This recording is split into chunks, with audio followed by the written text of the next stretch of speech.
Hey there, I'm Andy Novak here with Pansy Division.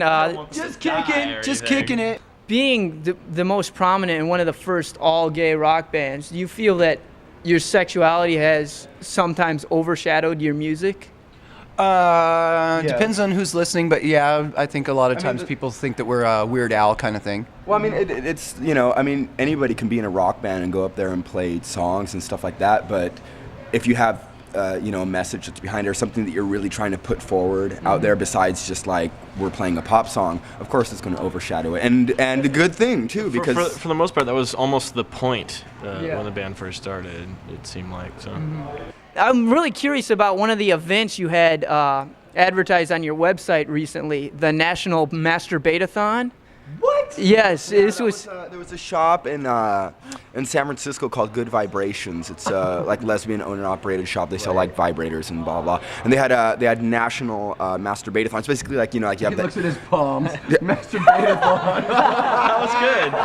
That was good. No, there was no hair on his palms. Okay, so anyway, They sweat a lot. the whole thing is like kind of like the AIDS walk and kind of like Walk for Humanity or those kind of things where you sponsor somebody, like I'll give you $1 for every mile you walk on this 10K or whatever. But it was the masturbation one, so it's like I'll give you $5 for every time you jack off or whatever, and that was a way to raise it. It was just an interesting fundraiser. I don't know how you would prove it. Was it the honor system? It was on the honor system. And did you have to be alone when you were jerking off? Or could No, you? I didn't enter it. Oh, I mean, we really support it. Yes. Yeah. Louis, I wanted to ask you about the Queer Rifle Association and what's been going on with that. Well, I'm really surprised that you've heard about that because it's still very underground to a degree.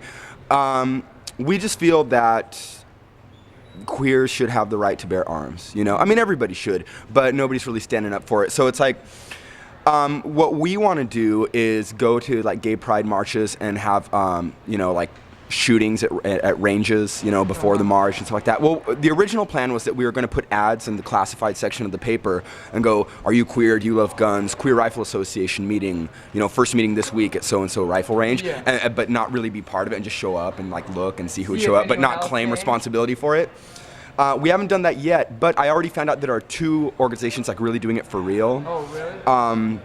So we're starting to write our manifesto and getting it together, but we're wondering if the NRA would be like, get those faggots out of here, or if they would be like, anybody who's going to help our cause be involved. And basically it's just testing the limits and see how society would react to something like that. The thing we're working on now is our new addition to our agenda is the Pansy Division Bumper Sticker Coalition, and basically what that is we keep an arsenal It's a guerrilla movement. It's a guerrilla movement, definitely. So we have an arsenal of Pansy Division stickers in our van, and like it just started one day when we were in the parking lot in some hick town, and there's a van next to us. It had an NRA sticker next to a Choose Life sticker. Wasn't it a Praise the Lord sticker? Praise the Lord and keep the U.S. out of the UN. And we're like, this guy needs a Pansy Division sticker. So we went and put it there and like drove off. And so now like every time somebody deserves one, we When we're in a we McDonald's give them. parking lot or something, we see, there's a spot for a Pansy Division sticker. Yeah. So there's one missing. Well, the best one I saw was the National Atheist Day, April 1st. Oh, yeah. The other day. Oh, yeah. So we put a Pansy Division sticker right next to it.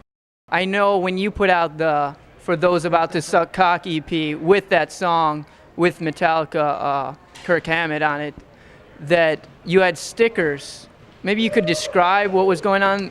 Okay, well, the sticker actually depicted Beavis and Butthead in their natural environment, giving each other what they really wanted. And so MTV copyright lawyers got a hold of it and said, oh, no. So they gave us a cease and desist order, and we had to go and physically pull out every sticker out of all the singles in the warehouse. So that was a mess. And send them back to them, and... Are there any other cartoon characters you have your suspicions about? Ren and Stimpy, Bert and Ernie. Brutus and Popeye. Oh, totally. Oh, God. My first crush ever, I think the first time I really like felt feelings for someone of the same sex was when I was really little watching Sherman and Mr. Peabody. I thought that Sherman was so cute. So I don't know what his deal is, but he's my number 1 heartthrob in life. Until I saw Man or Astroman, and then the singer looked just like Sherman, and I was like, oh no, I didn't need to see him in the flesh. The cartoon version's better, I think. Okay. So more of your songs have to do with your gaydar abilities, your ability to see people that aren't as open with their sexuality for what they are, what are some of the dead giveaways? Let's see. Well, George Michael, we always knew about him. Michael Stipe, we always knew about him. Let's see, who else is out there that's waiting to just scream right out of the closet? Well, no, but what are some of the giveaways, like hints, Yeah, like how types hints. of, Oh, you is that know, what you were asking? Yes. What gives it away? Gay hints. very clean, very clean. You know, somebody with very trimmed nails and clean and everything like that. Oh, you want to do know? the gay tests? Oh yeah, Oh yeah, okay, wait. Stand up. We're gonna do the gay test right now. So somebody comes along to you and says, "Oh my God, you stepped in some shit. Check the bottom of your shoe." And then somebody says, "Can I please see your fingernails?" Okay, you're half and half. See, if somebody says you're you know, like you got shit on the bottom of your shoe, if you go like this, you're straight. But if you go like this, you're a big fag. This is straight, and that's queen. So you're.